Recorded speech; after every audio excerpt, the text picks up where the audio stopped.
नमस्कार. सर्व सजीवांप्रमाणे मनुष्यही निर्वस्त्र अवस्थेत या जगात जन्म घेतो आणि निर्वस्त्र अवस्थेतच निघून जातो. जन्मतो तेव्हा तो अशक्त असतो आणि अशक्तच मरणार असतो. तो कोणतीही संपत्ती घेऊन येत नाही आणि कोणतीही संपत्ती घेऊन जाणारही नाही. त्याची पहिली अंघोळ त्याने स्वतः केली नव्हती आणि शेवटची अंघोळसुद्धा स्वतः करू शकणार नाही. हीच खरी सत्यता आहे. मग इतका अहंकार कशाचा? इतकी द्वेषभावना कशासाठी? इतकी वैरभावना कशासाठी? इतकी स्वार्थी वृत्ती कशासाठी?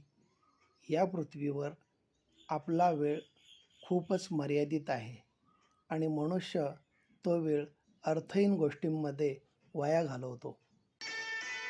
क्रोधपूर्ण शब्दांसारखे दुसरे तीक्ष्ण हत्यार नाही. लोभीपणासारखे दुसरे प्राणघातक विष नाही. मनोविकारासारखी भयानक दुसरी आग नाही आणि अज्ञानासारखं अंधकारमय दुसरं जीवन नाही.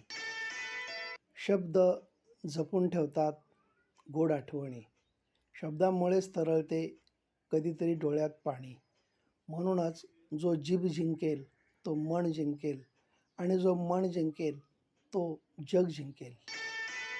जो फरक हजारो रुपये खर्च करून खाल्लेल्या औषधाने पडत नाही, तोच फरक 10 मिनिटं ज्यांच्याशी बोलून पडतो, तीच माणसं आपली असतात.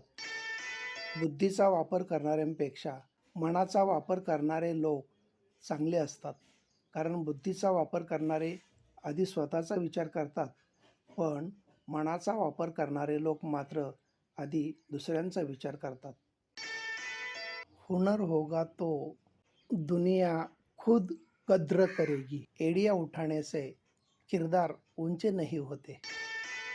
One hand of help, one word of sympathy, one act of humanity, one smile of charity and one sweet hello can change someone's mood and life.